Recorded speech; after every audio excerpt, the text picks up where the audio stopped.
মধ্যপ্রাচ্যে ক্রমেই ইসরায়েলের হুমকি বাড়তে থাকায় নিজেদের সামরিক শক্তি ঢেলে সাজাচ্ছে মুসলিম দেশগুলো। সেই ধারাবাহিকতায় আমেরিকার কাছ থেকে ৪৮টি উন্নত প্রযুক্তির F-35 স্টেলথ যুদ্ধবিমান কিনতে যাচ্ছে মুসলিম বিশ্বের অন্যতম তেল সমৃদ্ধ দেশ সৌদি আরব। ইতিমধ্যে সৌদির কাছে F-35 স্টেলথ যুদ্ধবিমান বিক্রির গ্রিন সিগন্যাল দিয়েছে ট্রাম্প প্রশাসন। এই সম্ভাব্য কয়েক বিলিয়ন ডলারের চুক্তিটি সৌদি যুবরাজ মোহাম্মদ বিন সালমানের আমেরিকা সফরের আগেই পেন্টাগনে একটি গুরুত্বপূর্ণ ধাপ অতিক্রম করেছে।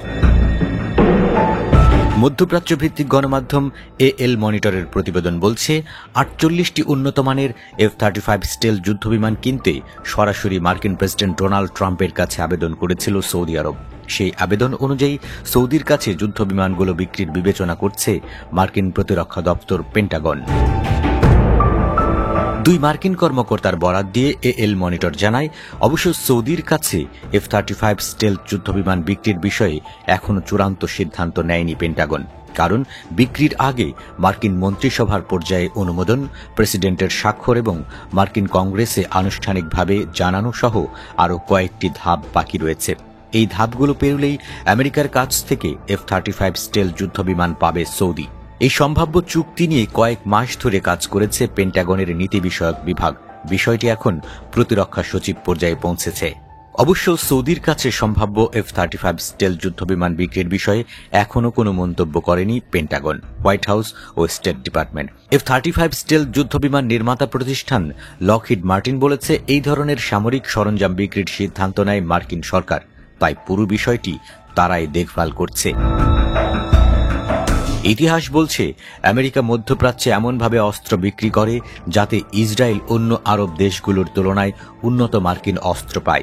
F-35 যুদ্ধবিমানটি উন্নত স্টেলথ প্রযুক্তির, যা রাডারে ধরা পড়ে না। এটিকে বিশ্বের সবচেয়ে উন্নত যুদ্ধবিমান হিসেবে ধরা হয়।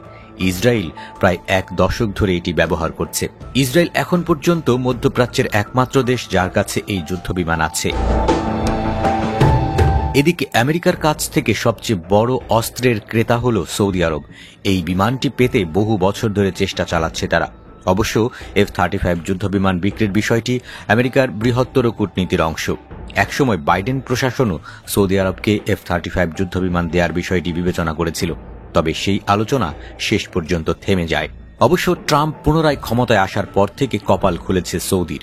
গত মে মাসে সৌদির সঙ্গে প্রায় ১৪২ বিলিয়ন ডলারের একটি বিশাল অস্ত্র চুক্তিতে সম্মত হয় ট্রাম্প প্রশাসন। এটিকে আমেরিকার ইতিহাসের সবচেয়ে বড় প্রতিরক্ষা সহযোগিতা চুক্তি বলে অভিহিত করে হোয়াইট হাউস। তবে সৌদির কাছে F-35 যুদ্ধবিমান বিক্রির বিষয়ে আপত্তি জানাতে পারে মার্কিন কংগ্রেস। কারণ ২০১৮ সালে সাংবাদিক জামাল খাগোশি হত্যার পর সৌদি আরবের সঙ্গে অস্ত্র বাণিজ্য নিয়ে প্রশ্ন তুলেছিল কংগ্রেস। অনেক কংগ্রেস সদস্য এখনও রিয়াদের সঙ্গে ওয়াশিংটনের সামরিক সম্পর্ক আরও গভীর করার ব্যাপারে বেশ উদ্বিগ্ন। তাই সৌদি আরব আমেরিকার কাছ থেকে F-35 যুদ্ধবিমান পাবে কিনা তা অনেকটাই মার্কিন কংগ্রেসের উপর নির্ভর করছে।